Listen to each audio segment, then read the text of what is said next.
नमस्कार दोस्तों। Power star यानी कि पवन सिंह फाइनली चुनावी मैदान में उतर चुके हैं। पहले तो यह कंफ्यूजन था कि पवन सिंह चुनाव लड़ेंगे या फिर नहीं लड़ेंगे। अगर लड़ेंगे तो किस पार्टी से लड़ेंगे, अगर लड़ना ही है तो किस लोकसभा से लड़ेंगे या फिर निर्दलीय चुनाव लड़ेंगे। लेकिन अब फाइनली डिक्लेयर हो चुका है कि पवन सिंह चुनाव लड़ेंगे और वो भी निर्दलीय चुनाव लड़ेंगे काराकाट यानी कि काराकाट लोकसभा रोहतास से। अब सवाल ये आता है कि जिस बीजेपी का पवन सिंह आज 11 साल से स्टार प्रचारक था, वो उन्हें टिकट क्यों नहीं दिया। पवन सिंह को अगर चुनाव ही लड़ना था तो अपना एरिया आड़ा से क्यों नहीं। पवन सिंह को अगर निर्दलीय ही चुनाव लड़ना था तो इतना देरी क्यों। तो हर एक सवाल का जवाब मिल जाएगा, बस वीडियो में आगे कंटिन्यू बना रही है। चलिए शुरू करते हैं। सबसे पहले हम लोग ये जानने की कोशिश करते हैं कि पवन सिंह जिस बीजेपी का एक सच्चे सिपाही थे, जिस बीजेपी को आज पिछले 14 साल से कोऑपरेट करते हुए आ रहे थे, जिस बीजेपी का वो स्टार प्रचारक आज 11 साल से रह चुके थे, वो बीजेपी पवन सिंह को टिकट क्यों नहीं दिए। तो आप लोग को भी पता है कि बीजेपी जो है पवन सिंह को आसनसोल यानी कि बंगाल से टिकट दिए थे, बट वहां का पब्लिक जब बहुत ज्यादा विरोध करने लगते हैं पवन सिंह का, तो फिर टिकट वापस ले लेते हैं। यही कारण रहता है कि और कहीं जगह से जो है बीजेपी पवन सिंह को टिकट नहीं देती है। अब दूसरा सवाल ये आता है कि पवन सिंह को अगर निर्दलीय ही चुनाव लड़ना था तो वो काराकाट रोहतास क्यों चुने, आरा क्यों नहीं। तो आप लोग को पता है कि ऑलरेडी वहां पे बीजेपी के कद्दावर नेता, जी हाँ बहुत ही मजबूत नेता जो है आरके सिंह, ऑलरेडी पिछले कई वर्ष से जीत चुके हैं और अब की बार भी वो लोकसभा उम्मीदवार से वहां पे खड़ा हो चुके हैं। तो जाहिर सी बात है पवन सिंह को आरके सिंह के अगेंस्ट खड़ा होना और जीतना बहुत ही ज्यादा मुश्किल है, क्योंकि आरके सिंह का ऑलरेडी जो है आड़ा में दबदबा बना हुआ है। अब सबसे बड़ा और अहम सवाल, पवन सिंह काराकाट लोकसभा को ही क्यों चुनते हैं।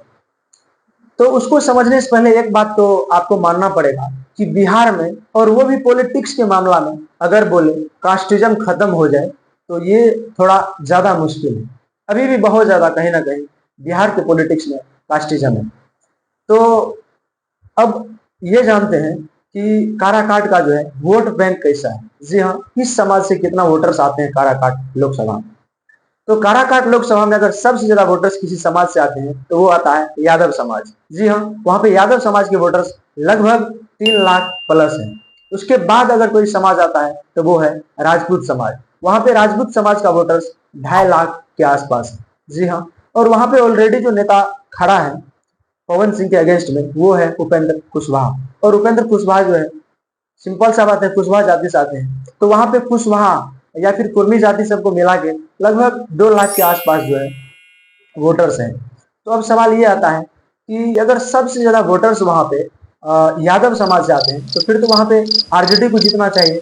तो बात यह है कि वहां से आरजेडी चुनाव नहीं लड़ रही। जी हाँ, आरजेडी जो है रोहतास यानी कि काराकाट से चुनाव नहीं लड़ रही।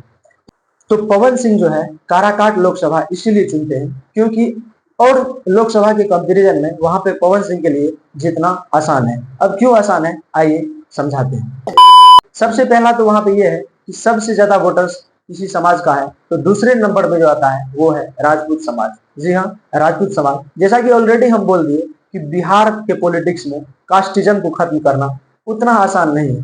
तो वो 2.5 लाख जो है, 2.5 लाख वोट राजपूत समाज का, वो तो एक तरह से समझिए कि पवन सिंह का हो गया। दूसरा बात आता है यादव समाज, जिसका वोटर सबसे ज्यादा है, लगभग 3 लाख के आसपास। तो हमको लगता है पवन सिंह ऐसा सोचे होंगे, पता नहीं ऐसा सोचे हैं या फिर नहीं, बट हमको जो लग रहा है कि अगर काराकाट खेसारी लाल यादव, जी हाँ खेसारी लाल यादव, पवन सिंह का प्रचार करने चले आते हैं तो एक अच्छा खासा वोट जो है यादव समाज का ही चले जाएगा पवन सिंह को। तो राजपूत समाज ऑलरेडी वहां पे बहुत ज्यादा है और पवन सिंह का जो है, और पवन सिंह को जो है अच्छा खासा वोट यादव समाज की तरफ से मिल जाता है अगर वहां पे खेसारी लाल यादव उसके प्रचार करने चले जाते। तो यही सोच के जो है पवन सिंह काराकाट लोकसभा को जो है चुने। और एक बात तो तय है कि अगर पवन सिंह निर्दलीय से चुनाव लड़ते हैं और जीत जाते हैं, अगर जीत जाते हैं पवन सिंह, तो ये बात फाइनल है कि वो जाके बीजेपी में शामिल हो जाएंगे, इसमें कोई दो राय नहीं है।